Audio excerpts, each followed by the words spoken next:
Olá, meus irmãos, a paz do Mestre esteja com todos vocês, que Deus abençoe quem me ouve e que o Senhor possa falar conosco, sempre por intermédio da sua santa palavra.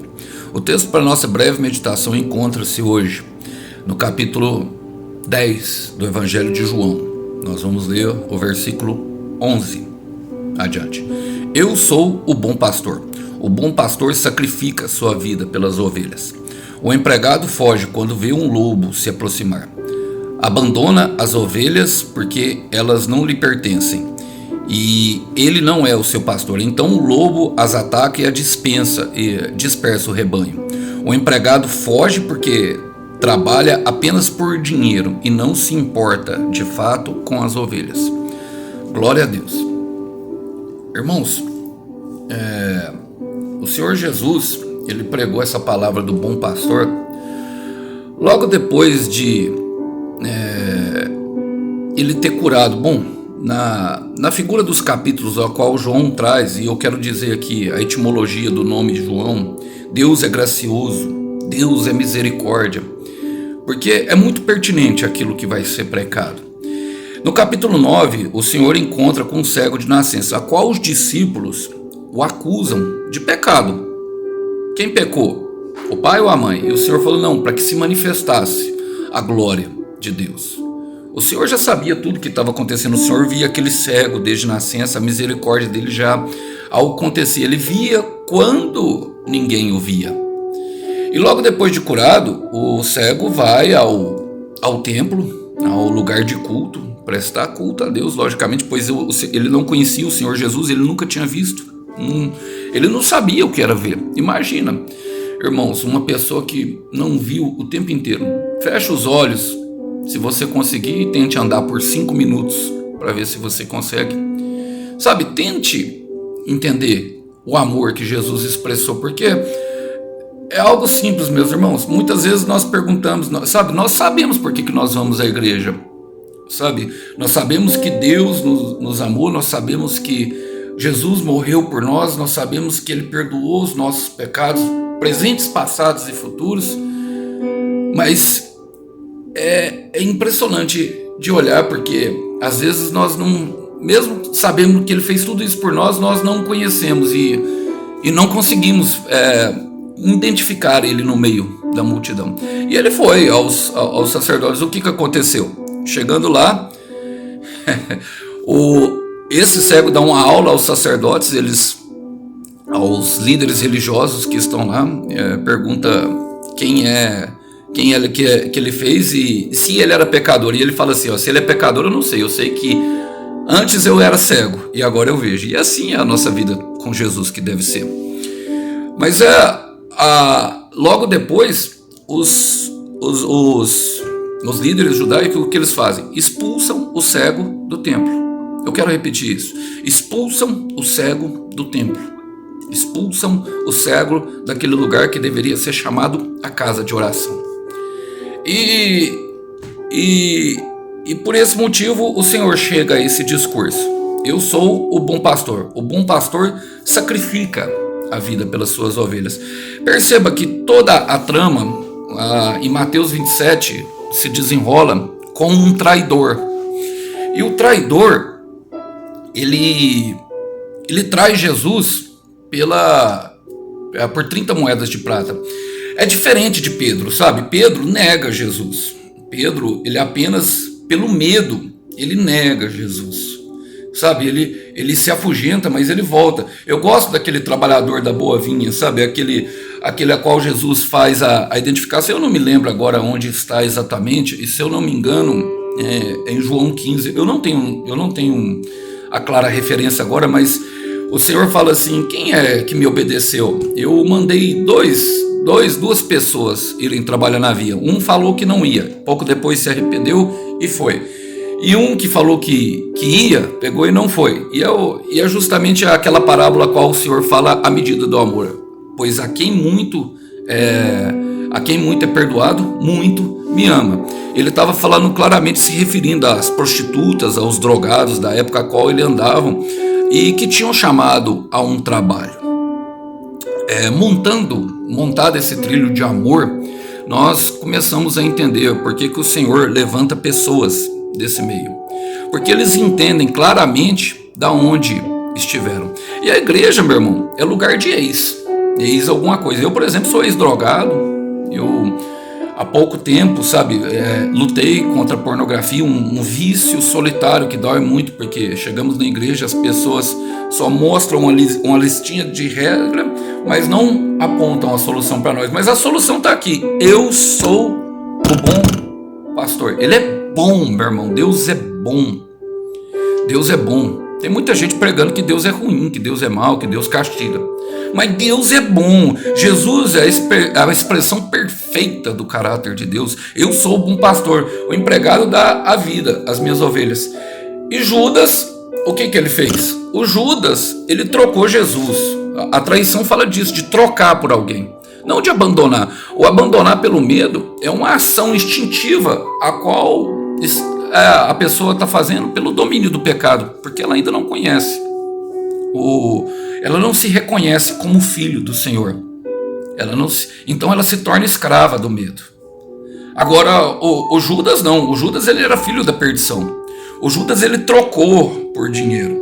E aqui a questão do empregado. O empregado foge quando vê um lobo se aproximar.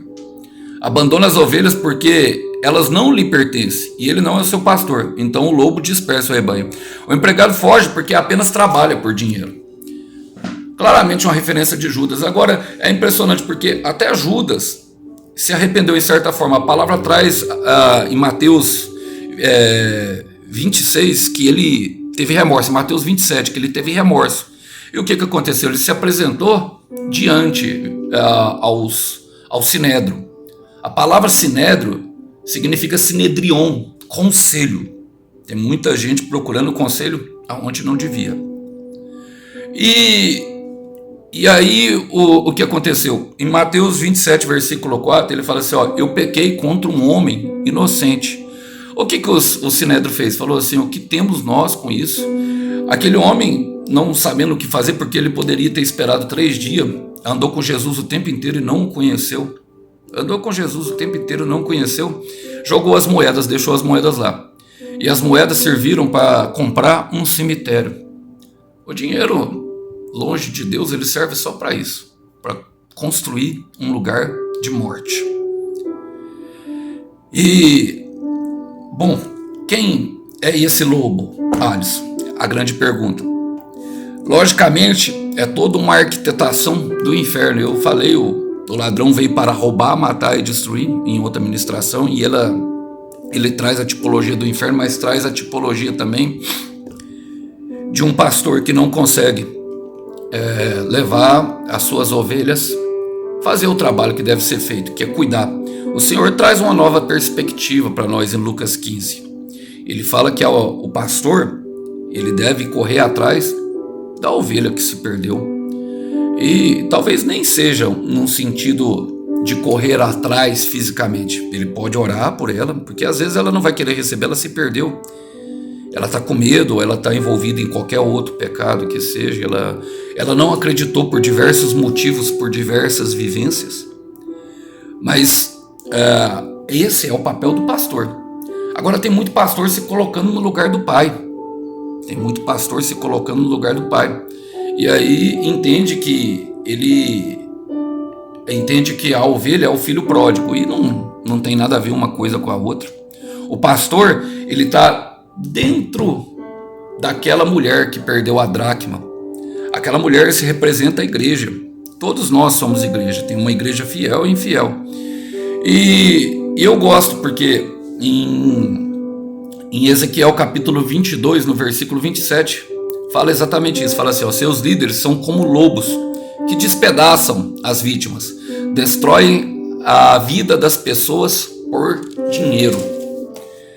É impressionante isso, porque não entenderam que misericórdia quero e não sacrifício. Eu quero repetir, misericórdia quero e não sacrifício. As pessoas, nós temos visto isso na igreja hoje, os pastores que há um sistema dentro da casa de Deus que mais moe as pessoas e mais mata as pessoas do que propriamente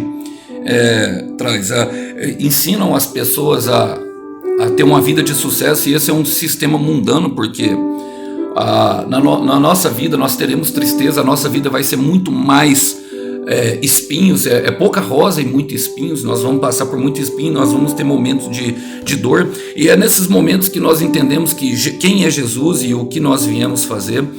Nós entendemos o porquê, porque no momento do muito espinho é o momento que costumamos errar, e ele sacrifica a nossa vida, mas ensinam nós a sacrificarmos, sabe, até mesmo com vamos dizer, com encenação, como está em Mateus capítulo 6. Jejuam, oram, e todas essas coisas nós devemos fazer, mas fazem a oração em público, mostram uma cara pálida porque estão jejuando e fazem questão de falar que estão orando por nós. Mas a verdade é que seus corações são sepulcros caiados. Mateus 22, versículo 29, o Senhor fala para esses líderes, fala assim: errais porque não conheceis as Escrituras e nem o poder de Deus, porque meu é o ouro e meu é a pátria, diz o Senhor. Misericórdia quero e não sacrifício.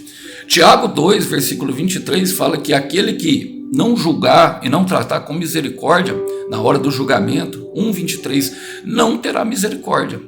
E tem chegado um tempo de julgamento, um tempo a qual o Senhor manifestará diante da sua igreja. Primeiro a casa de Deus, primeiro aqueles que lideram, aqueles que deveriam estar levando misericórdia e não ensinando a sacrificar, porque o bom pastor já sacrificou a vida para Cristo. Deixe que o Espírito Santo faça o trabalho dele. E qual que é o papel do bom pastor? Bom, logicamente eu tenho que dar, eu como um pregador da palavra, eu creio que o Senhor sempre quer exercer misericórdia. Afinal, João significa Deus é misericórdia. E nós temos ali a figura de Davi. Eu quero ler com vocês o texto. 1 Samuel, capítulo 17, versículo 34. Davi, porém, insistiu. Logo depois de Saul o menosprezar. Saul falou assim: apenas um rapaz, e ele é um guerreiro desde a juventude. Aí no versículo 34, Davi, porém, insistiu: tomo conta das ovelhas de meu pai. E quando um leão ou um urso aparece para levar um cordeiro do rebanho, vou atrás dele com meu cajado e tiro do cordeiro da sua boca. Se o animal me ataca, eu o seguro pela mandíbula e dou golpes nele com o cajado até ele morrer. Fiz isso com o leão, com o urso, e farei o mesmo com esse filisteu incircunciso, pois ele desafiou o exército do Deus vivo. E disse ainda: o Senhor me livrou das garras do leão e do urso, e também me livrará desse filisteu. Nossa, que poder, meu irmão. Isso sim, sabe? É um pastor de verdade. O leão, em 1 Pedro 5:7, eu sei que Jesus tem a figura do leão da tribo de Judá, e isso é uma questão de identidade, mas o leão também ele se apresenta como Satanás. Em 1 Pedro 5:7 fala assim que nós devemos vigiar, porque o diabo anda ao nosso redor como um leão, procurando a quem possa tragar, ou seja, devorar numa bocada só. E o urso tem a tipologia daquele também devorador de carne de ovelhas. O urso ele ficava hibernando durante muito tempo, ele